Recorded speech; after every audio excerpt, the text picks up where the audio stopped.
नमस्कार, बहुत स्वागत आप सभी का राष्ट्र टीवी पर। मैं हूं आपके साथ पूजा शर्मा। क्या आपने कभी ऐसी जगह के बारे में सुना है जिसके द्वार साल में सिर्फ एक बार खुलते हैं?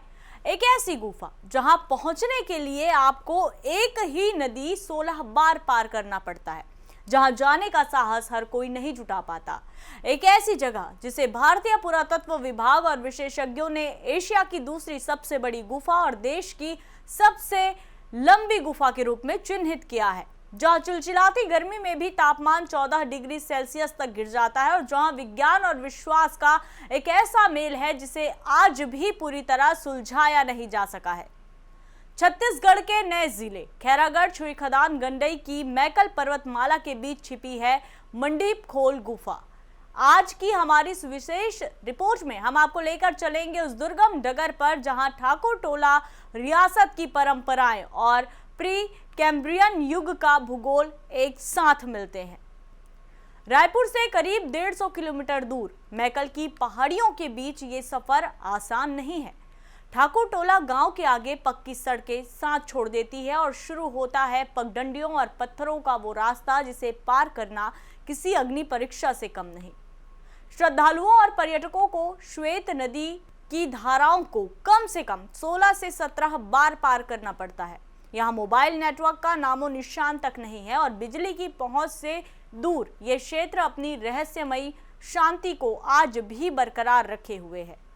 घुटनों तक पानी, तीखे पत्थर और घने पेड़ों के बीच से गुजरता ये रास्ता सीधे पाताल की ओर ले जाता है। इस गुफा का सबसे बड़ा रहस्य इसकी एक दिन की ओपनिंग है। अक्षय तृतीया के बाद आने वाले पहले सोमवार को ही इसके द्वार खुलते हैं। परंपरा के अनुसार ठाकुर टोला रियासत के जमींदार परिवार के पास ही इस गुफा को खोलने का अधिकार है। मंडीप खोल के द्वार साल भर भारी भरकम चट्टानों से बंद रहते हैं। द्वार खोलने से पहले हवा में फायरिंग की जाती है या पटाखे फोड़े जाते हैं। ये केवल एक परंपरा नहीं है बल्कि एक सुरक्षा उपाय भी है ताकि गुफा के अंदर मौजूद जंगली जानवर जैसे तेंदुए, भालू शोर सुनकर दूर चले जाएं। इसके बाद जमींदार परिवार गुफा में प्रवेश कर प्राचीन शिवलिंग की पहली पूजा करता है। लेकिन क्या यह सिर्फ आस्था का केंद्र है? वैज्ञानिकों की माने तो ये गुफा भूगर्भ विज्ञान का एक अद्भुत अध्याय है। डॉक्टर जयंत बिस्वास और इटालियन केव रिसर्च ग्रुप के शोध ने यहाँ कई चौंकाने वाले वैज्ञानिक तथ्य उजागर किए हैं। भूगर्भीय दृष्टि से ये गुफा प्री कैम्ब्रियन युग की छतराला फॉर्मेशन की चट्टानों से बनी है।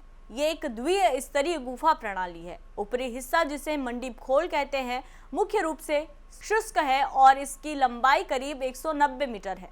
लेकिन इसके 22 मीटर नीचे एक दूसरी गुफा है जिसे पायथान केव या स्थानीय रूप से श्वेत गंगा कहा जाता है।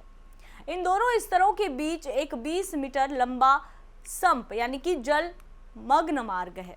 वैज्ञानिक माप के अनुसार इस पूरी गुफा प्रणाली की कुल लंबाई 1030 मीटर है। यहाँ के पत्थर साधारण चूना पत्थर नहीं है बल्कि इसमें बालू पत्थर का मिश्रण है जो इन्हें एक विशिष्ट चमक प्रदान करता है। मंडीप खोल की जैव विविधता भी किसी अजूबे से कम नहीं है।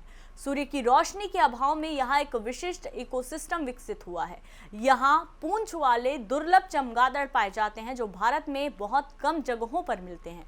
गुफा के अंधेरे में रहने वाले मेंढक, मकड़ियां और अंधी मछलियां इस तंत्र का हिस्सा है। दिलचस्प बात यह है कि स्थानीय आदिवासी चिल्ला नामक फल का उपयोग कर गुफा के जल क्षेत्र से मछली पकड़ने की अपनी पारंपरिक कला का प्रदर्शन करते हैं। लोक मान्यताओं में इसे मिनी कैलाश भी कहा जाता है। कहा यह भी जाता है कि भगवान शिव ने यहाँ कैलाश जैसी शीतलता बिखेरी थी, इसीलिए बाहर भीषण गर्मी होने के बावजूद भी गुफा के अंदर का तापमान 14 से 18 डिग्री सेल्सियस के बीच रहता है। यहाँ की श्वेत गंगा के कुंड के बारे में मान्यता है कि इसमें नहाने से चर्म रोग और कुष्ठ रोग ठीक हो जाते हैं। हालांकि प्रशासन इसे एशिया की दूसरी सबसे बड़ी गुफा होने का दावा जरूर करता है, लेकिन वैज्ञानिक सर्वेक्षणों के अनुसार यहाँ अंतर्राष्ट्रीय स्तर पर नहीं बल्कि क्षेत्रीय स्तर पर अपनी लंबाई और जटिलता के लिए जानी जाती है। आज मंडीप खोल गुफा के सामने सबसे बड़ी चुनौती है इसे खुद के अस्तित्व को बचाए रखने की। साल में एक बार जुटने वाली हजारों की भीड़ और बढ़ता तापमान गुफा के सूक्ष्म जीवों के लिए खतरा बन रहा है।